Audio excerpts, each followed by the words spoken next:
समग्र कृषि सूचना विभाग अन्नपूर्णा एग्री स्पेस में स्वागतम सुस्वागतम।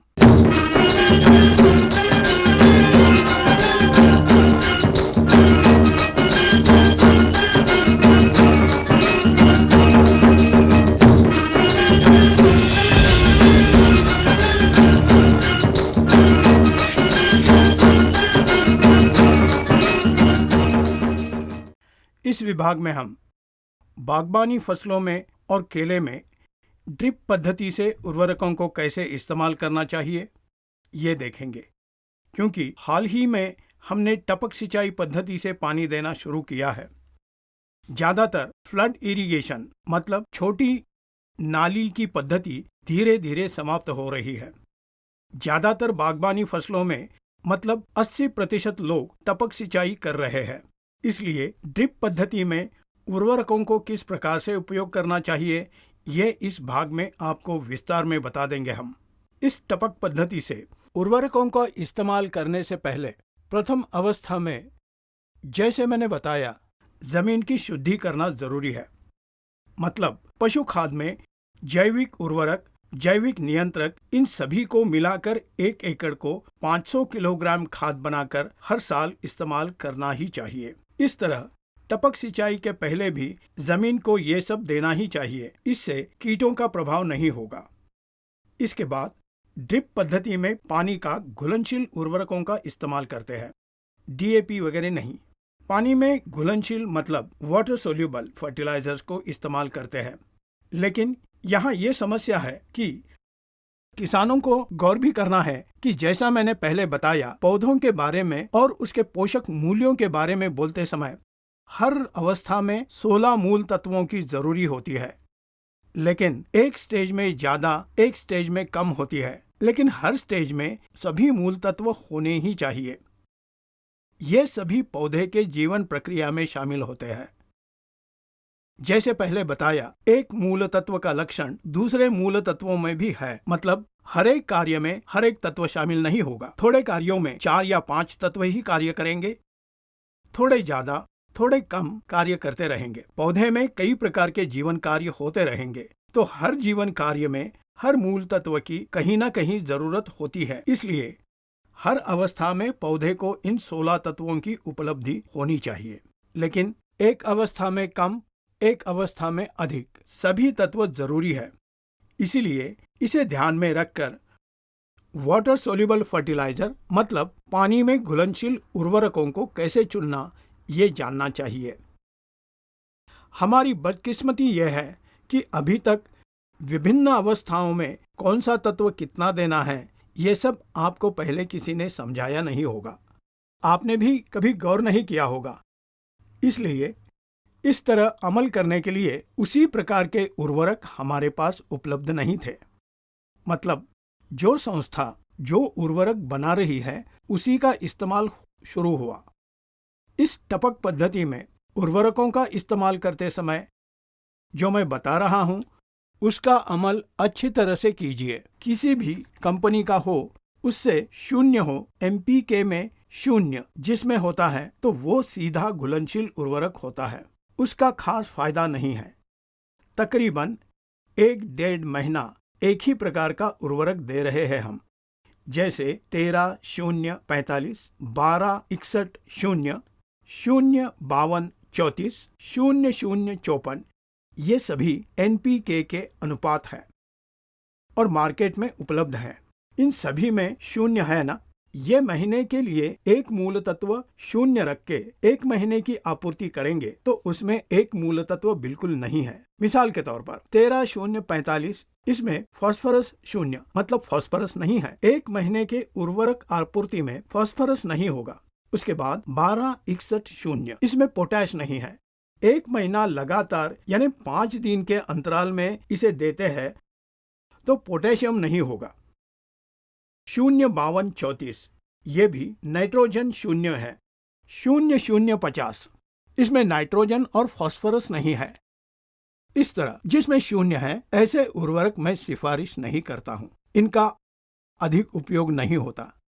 मैंने ये किया है कि इस समस्या से किसान भाइयों को बाहर निकलने के लिए दूर करने के उद्देश्य से वृद्धि अवस्था, पुष्पधारणा अवस्था और फलधारणा अवस्था, इन 3 अवस्थाओं को ध्यान में रखते हुए कस्टमाइज्ड वाटर सोल्यूबल फर्टिलाइजर कहते हैं। मतलब हमारी आवश्यकता के हिसाब से एनपीके के रेशो को बदलकर तैयार करना है। यह हाल में ही नया आया है, इसके पहले नहीं था। हाल ही में मतलब 2-3 साल पहले आया है। हमारी केंद्र सरकार ने एक सूचना जारी की है। फसल की अवस्था के अनुसार आवश्यकता के हिसाब से ऐसे बनाकर उसे मार्केट में बेच सकते हैं, ऐसी सूचना है ये। तभी मैंने कॉम्बिनेशंस को, एनपीके के कॉम्बिनेशन को वृद्धि अवस्था में, पुष्पधारणा अवस्था में और फलधारणा अवस्था में जैसा होना चाहिए वैसे तैयार करके एक मिश्रण या पानी में घुलनशील उर्वरकों को मार्केट में उपलब्ध किया है। ये 3 तरह से किया गया है। पहले गामा नाम से एक पानी में घुलनशील उर्वरक। इस गामा में एनपीके, नाइट्रोजन, फास्फोरस और पोटेशियम का अनुपात 24, 24 और 16 है। इसे वृद्धि अवस्था में उपयोग करना है। उसके बाद फूल धारणा अवस्था में पेप नाम से एक उर्वरक है, पीईपी पेप। इस उत्पाद में एनपीके के 13, 40, 13 ऐसा अनुपात है। 13%, 40% और 13%। फूलधारणा अवस्था में फास्फोरस ज्यादा होना चाहिए, नाइट्रोजन और पोटेशियम कम होना चाहिए।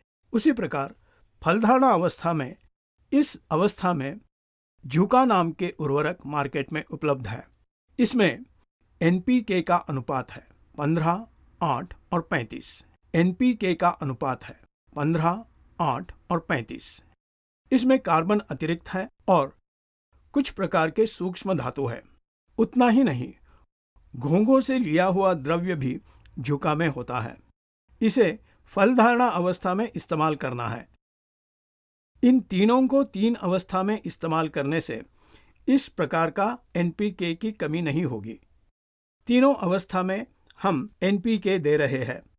प्रथम अवस्था में नाइट्रोजन अधिक होगा, फूल धारणा में फास्फोरस अधिक होगा, फल धारणा में पोटेशियम अधिक होगा। लेकिन ये तीनों इन सभी में है जरूर। इस गामा और झुका में एनपीके होता है। अवस्था के अनुसार यह तैयार किया गया है। तो इनका इस्तेमाल कैसे कर सकते हैं? आप 1 एकड़ के फसल में गामा 25 किलो, पेप 25 किलो, झुका 25 किलो, इन सभी में एनपीके होता है और सभी पानी में घुलनशील है। सिर्फ इन्हें फसल के अवस्था के अनुसार देना चाहिए। वृद्धि अवस्था में गामा, पुष्पधारणा अवस्था में पेप और फलधारणा अवस्था में झुका, ये सभी 25 किलो की मात्रा में देना है। इसके साथ जमीन के पीएच को नियंत्रित करने वाला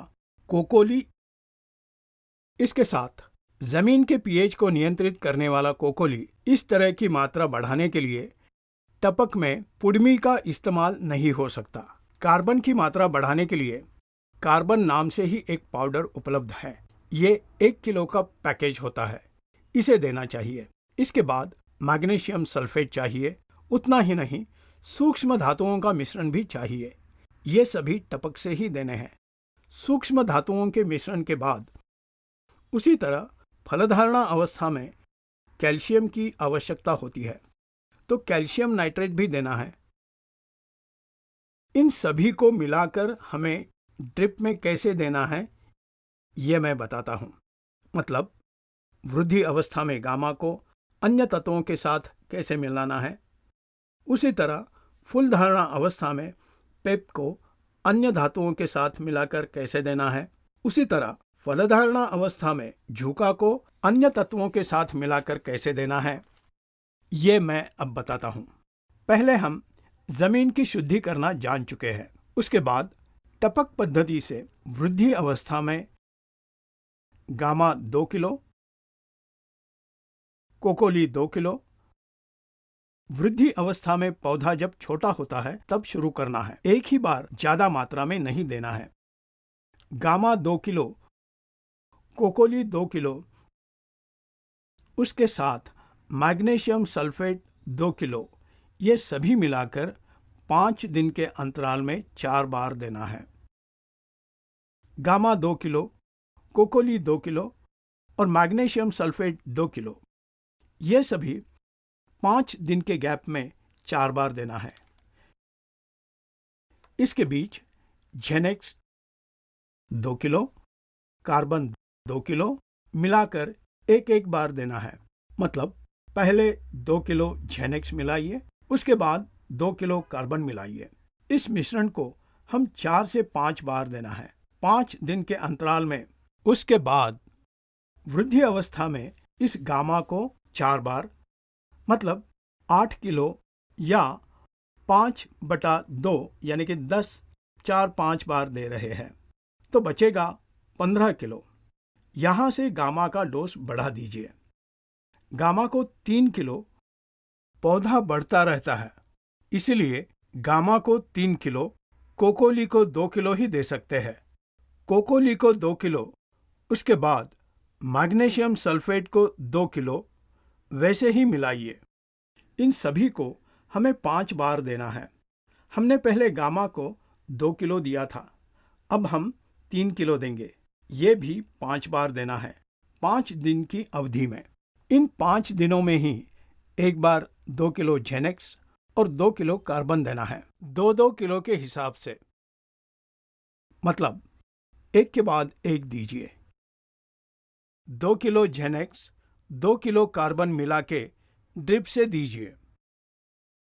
सूक्ष्म धातुओं का मिश्रण, मतलब जेनेक्स में सभी तरह के सूक्ष्म धातु होते हैं, इसलिए जेनेक्स बोल रहा हूं।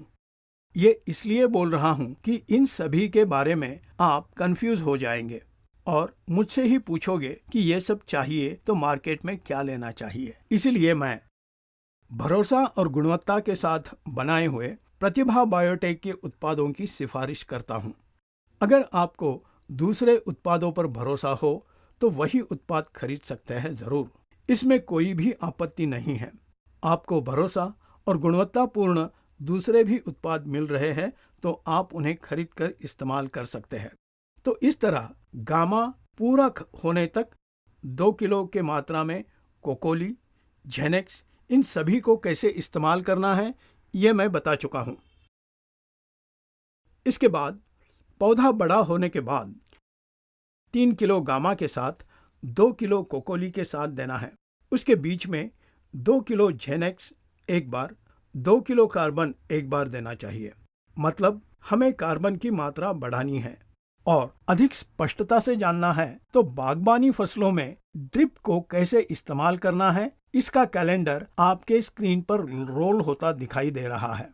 फिर प्रतिभा बायोटेक के डीलर के पास या स्टाफ को संपर्क करने से आपको कैलेंडर मिलेगा।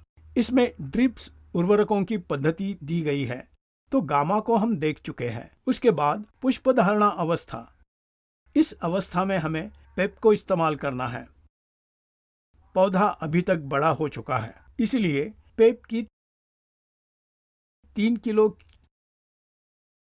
कोकोली 2 किलो, इस मात्रा में अंदाजन 8 बार देना होगा। 25 किलो का पेप 8 बार दे सकते हैं। इन 8 बार में एक बार 2 किलो जेनेक्स एक बार तथा कार्बन 2 किलो एक बार देना है। इनके साथ सूक्ष्म धातु भी दे सकते हैं और कार्बन भी पहुंचाना है। तो इस प्रकार का कॉम्बिनेशन बनाकर 25 किलो काकोली की बोरी पूरी हो जाने तक 2 किलो कोकोली के साथ मिलाकर हर 5 दिन एक बार देना है। इस तरह देने के बाद पुष्प धारणा अवस्था खत्म होकर छोटे से फल आने लगते हैं। तीसरी अवस्था में हम आ गए। अब इस तीसरी अवस्था में हम इस्तेमाल झूका का करेंगे। झूका और कैल्शियम नाइट्रेट, झूका और कैल्शियम नाइट्रेट का इस्तेमाल करेंगे। झूका 3 किलो देना, कोकोली की जरूरत नहीं है। कोकोली की इसमें जरूरत नहीं है क्योंकि कोकोली का काम झूका भी करता है, इसमें भी PAS है। झूका 3 किलो, कैल्शियम नाइट्रेट 3 किलो, इन दोनों को मिलाकर 8 बार हर 5 दिन में एक बार दीजिए। 8 बार 5 दिन के अंतराल में देना है। मैंने जैसे पहले बताया, इस अवस्था में जेनेक्स और कार्बन 2 किलो इस्तेमाल करना है। इस तरह कॉम्बिनेशन बना के टपक के साथ उर्वरक दीजिए। इस तरह इस सब को व्यापक रूप में बांटकर एक मिश्रण बना के टपक में देने से हर अवस्था में किस मूल तत्व को ज्यादा देना है या कम देना है, इस समस्या का हल हो जाएगा। इतना ही नहीं, सभी मूल तत्वों को सभी अवस्था में आपूर्ति होगी। तो यह है बागबानी फसलों में व्यापक रूप में उर्वरकों को टपक देने की पद्धति। इसे अच्छी तरह समझकर डायरी में नोट कीजिए या प्रतिभा बायोटेक का एक कैलेंडर जो मार्केट में उपलब्ध है, उसे खरीदने की जरूरत नहीं। डीलर को संपर्क करने से वो आपको मुफ्त दे देंगे। अंदाजन 50,000 कैलेंडर्स मैंने वितरित किए हैं। बागबानी फसलों में कैलेंडर ही नहीं, सब्जी संबंधित कैलेंडर्स भी, जैसे कि हमारा मिर्ची, इन सभी सब्जी की फसलों में टपक के साथ कैसे देना है, ये इसमें बताया गया है। इन 2 प्रकार के कैलेंडर्स मार्केट में उपलब्ध है। अब आपको ये नहीं मिले तो हमारे साथ संपर्क कर सकते हैं। तो यह है हमारे बागबानी फसलों में टपक पद्धति से घुलनशील उर्वरकों को कैसे देना, ये जान चुके हैं। अगर आपको सूक्ष्म धातुओं की कमी पौधे में या पेड़ों में दिखाई दी तो छिड़काव करके इस कमी की आपूर्ति करना चाहिए। इस तरह करने से हमें ज़्यादा उपज मिल सकती है और किसी कमतरता के बिना अच्छी गुणवत्ता वाली उपज हमें मिल सकती है। इसे मार्केट में अच्छा दाम मिलेगा। इतना ही नहीं, ज़्यादा टिकाऊपन भी होगा। साधारण पद्धति से मिलने वाले फलों से भी इस तरह सभी पोषक तत्वों की आपूर्ति करने के बाद मिलने वाली फसल अधिक टिकाऊ होगी। मतलब इस तरह की पद्धति से कोई भी फसल उगाने से हमें उसे निर्यात करने का मौका मिलेगा।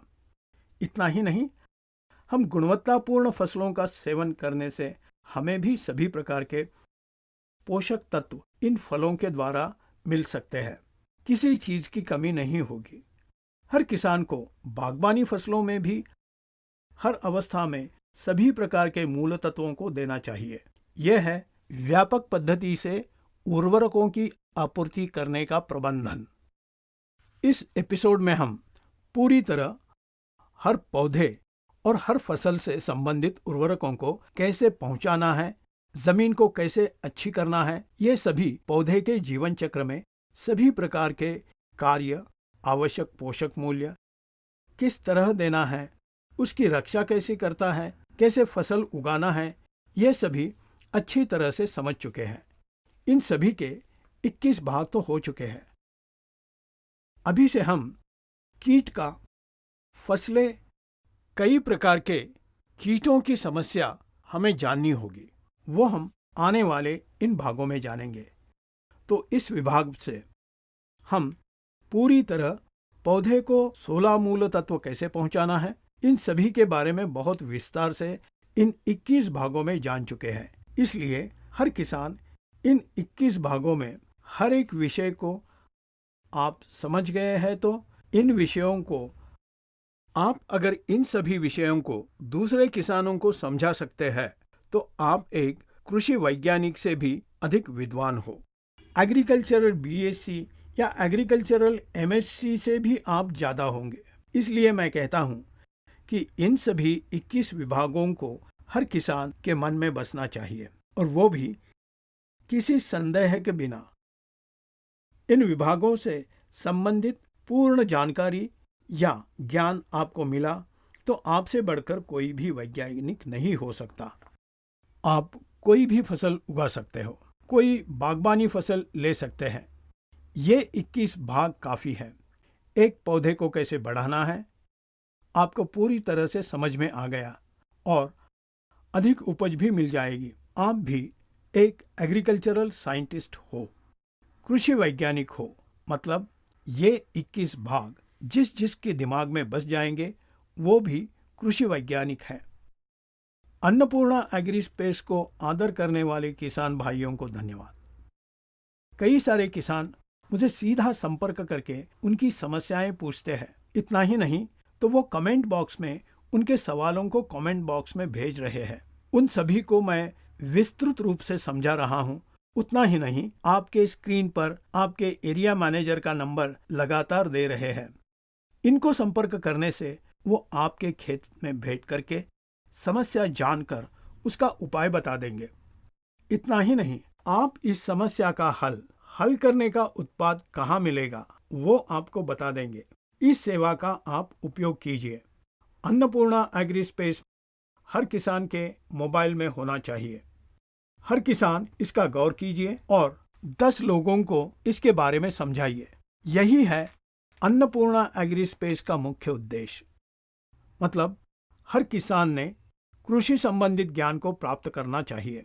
कमियों की आपूर्ति करके नुकसान किए बिना खेती को आगे बढ़ाना चाहिए। हर किसान ने कृषि संबंधित ज्ञान प्राप्त करके कृषि को नुकसान के बदले फायदा पहुंचाना चाहिए। यही है अन्नपूर्णा एग्री स्पेस का मुख्य उद्देश्य। इन 21 एपिसोड में जिस किसान को अच्छी तरह समझ आ जाएंगे या इसके बारे में ज्ञान प्राप्त हो जाएगा, वो किसान भी एक कृषि वैज्ञानिक है।